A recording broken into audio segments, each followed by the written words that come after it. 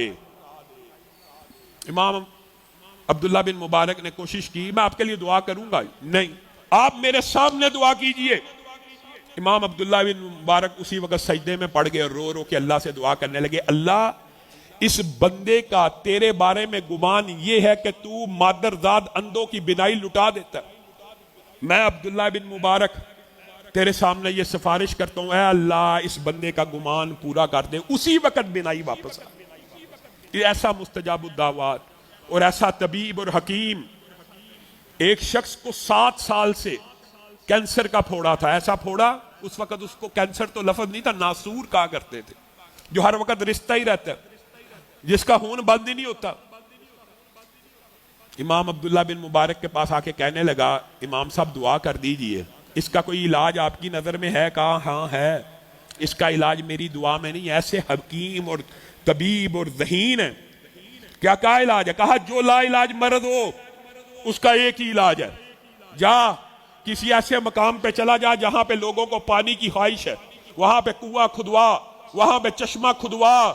مجھے اللہ کے رب سے، مجھے اپنے رب سے امید ہے، مجھے اپنے رب سے امید ہے، عرش کے رب سے امید ہے کہ جس وقت وہ چشمہ پھوٹے گا وہاں سے پانی نکلے گا، تیرا یہ خون بند ہو جائے گا. اس شخص نے ایسا ہی کیا، جس وقت پانی پھوٹا ہمیشہ کے لیے وہ زخم مندمل ہو گیا.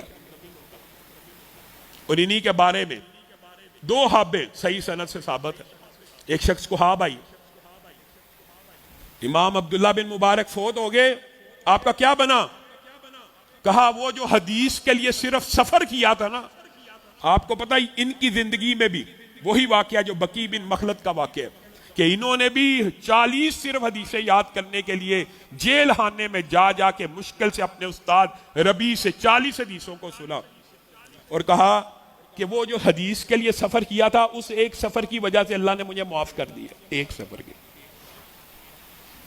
ایک دوسرے شخص کو خواب آیا ان کے فوت ہو جانے کے بعد کہ عبداللہ بن مبارک خواب میں آئے ہیں، اور شخص نے پوچھا کیا بنا؟ تو عبداللہ بن مبارک نے کہا اللہ تعالیٰ نے بڑا اکرام کیا، بڑی مہربانی کی، بڑی عنایت کی اور مجھے جنت میں بڑا اونچا مقام دیا، لیکن میں رشک کرتا ہوں.